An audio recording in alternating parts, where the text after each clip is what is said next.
I'd like to ask our European colleagues what they actually think they'd like to do when they see that when they come to towns and cities in Britain, and do they think they have expertise they can really offer to shape things here? You were expected. What am I expected to exchange in England, in the English cities? Yes, that's a question, interesting question, because the situation, the urban situation is on one part very different, because you're the world champion of little house along the road and not very high city center, etc. So on one hand it's very different, but on the other hand we have the same problem. Problem of transport, problem of housing, problem of cultural events, etc. The way the life is going in the cities, I think is about the same. But the organization is quite different. So when I come, what have you learned from British cities? I've learned a lot of things. Much about participation, I think. There's I guess, tradition of participation here. Grenoble is quite an exception in France. There's a lot of cities in France where participation is nothing. I think here it's a real tradition to argue about projects, etc. So it's really interesting. But I think about the problem of cars and transport, there's many work to do in England has to be done. Because the habits are so big to take the car and to live in one house. It can't carry on like this, I guess, because the island has a size which is limited. So when it will be full, how will you manage?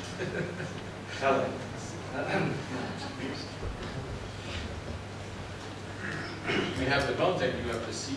Any observations? Well, I would say that we do share a lot of common challenges. For example, I was very interested in taking part in the first workshop about the community engagement. Very interesting workshop for those of you who weren't there. Partly about how to create a story about a place. I understand that is something that you are involving the community very much so in Gooseberry. And we also had very interesting intervention from Phil, I believe was named, from the PR sector, to bring someone completely from outside sort of thing into the challenge of governance and place shaping. Also the community signature initiative is interesting, how you systematically have a consultation with the public and you make use for that in strategic decision making. That was interesting. The insulation campaign in Curtis is something that I've listened to very interested, and also the change that you're going through, or we are going to go through in the Curtis management now, when you choose to meet very challenging economic conditions through at least trying to create something better and bringing all different functions into one. I believe that has a lot of potential in it if successful. So yeah, there are a number of things that we can learn from England, surely.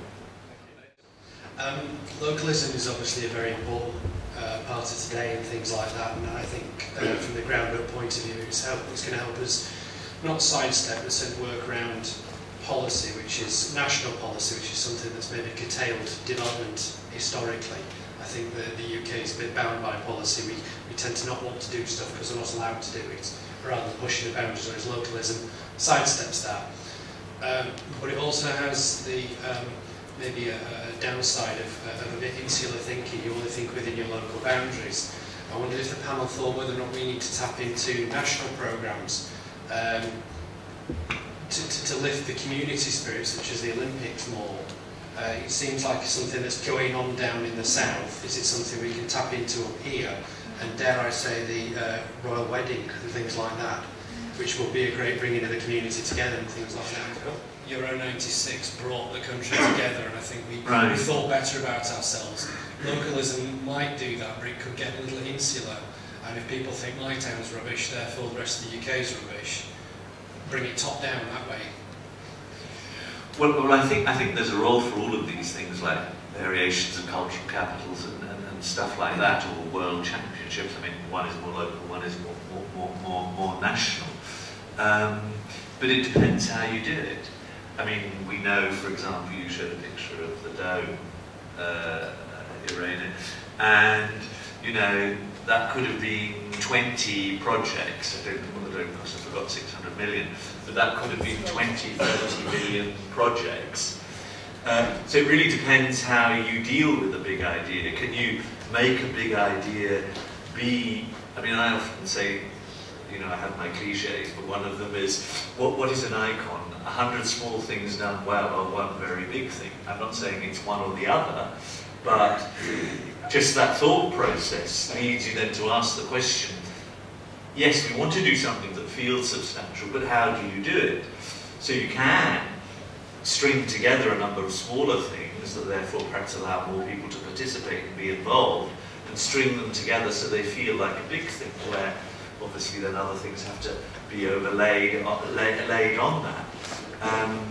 So I don't think there's a formula answer to it. I do think, though, there is a deep yearning in general, if you're asking me a general question, about some sense of, certainly in the interviews and stuff I do, that there's basically a yearning to connect in some sort of way, and that's why the public arena is such an important place. So some of those examples you're giving in Dewsbury are precisely the types of example that are very good. You know, there's some quite interesting examples in Holland. There's a woman called Vogelzang, Michaela Vogelzang, who does very strange dinners, but they're so bloody strange that you never forget them because they've got an extra spark. So I do think. What I think is always interesting is trying to make the ordinary, in some sense, extraordinary, and that's quite a bit of a trick. The easy answer often is the big bang approach, which sometimes works, but I think far more attention should be paid to sort of knitting things together. I mean, I think a lot of what one's talking about, if one's just using that language of knitting, someone used spinning earlier today, a lot of it is about knitting in some sense. Okay. I'll be going to a meeting in Leeds tomorrow about regeneration at the regional level, and nobody will be talking about this sort of thing. I know they won't be.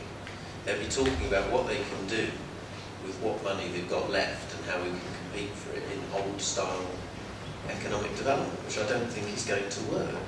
So that really concerns me, and I just wondered, does anybody share that, and what are we going to do about it? Okay. Well, one of the people who could enlighten us, perhaps, would be Irene. Irene, what's your take? I'll just say it's great that you're here, because you can start the change.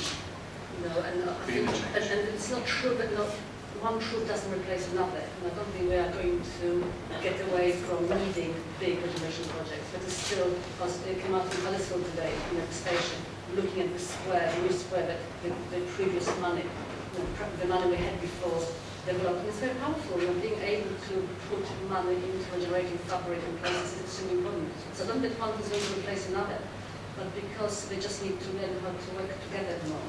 But because we have this condition, no money, completely, I mean, this government is taking apart every single institution that we are familiar with. There's havoc everywhere. And I go through empty offices all the time, whether it's private sector or public sector, it's an extreme upheaval. And how it falls is really up to us. And if we're not communicating this correctly through Cliff, then it's James's fault. And I think you should buy us all a drink. Oh, thanks.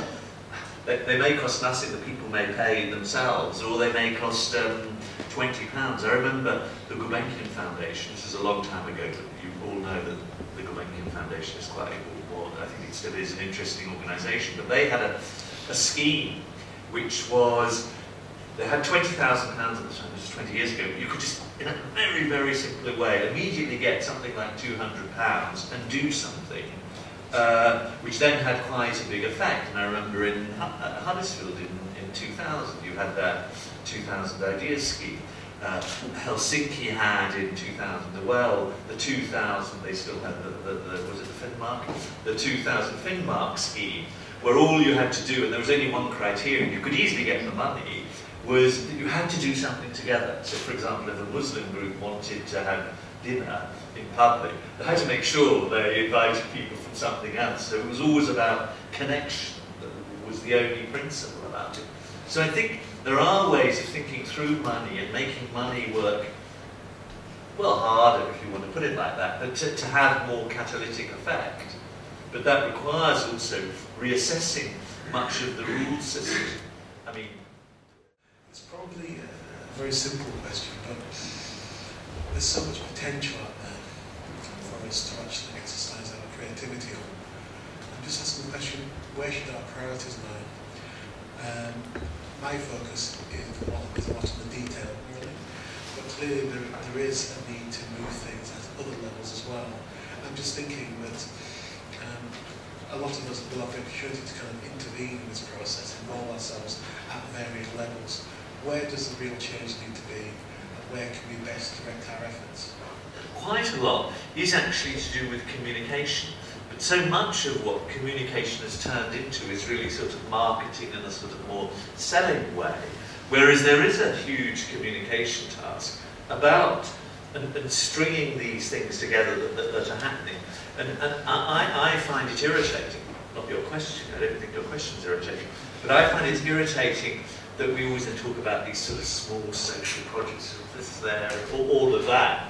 Whereas in fact, collectively seen, they're rather substantial. So when you say at what level, surely it depends what the issue is and the problem is, and the key question, the way I understood your presentation, was very much about how you align and at least get those smaller things to sort of lock in or align with the bigger thing. I heard somebody else say, so sometimes somebody recently said at a big international conference that she's an international researcher.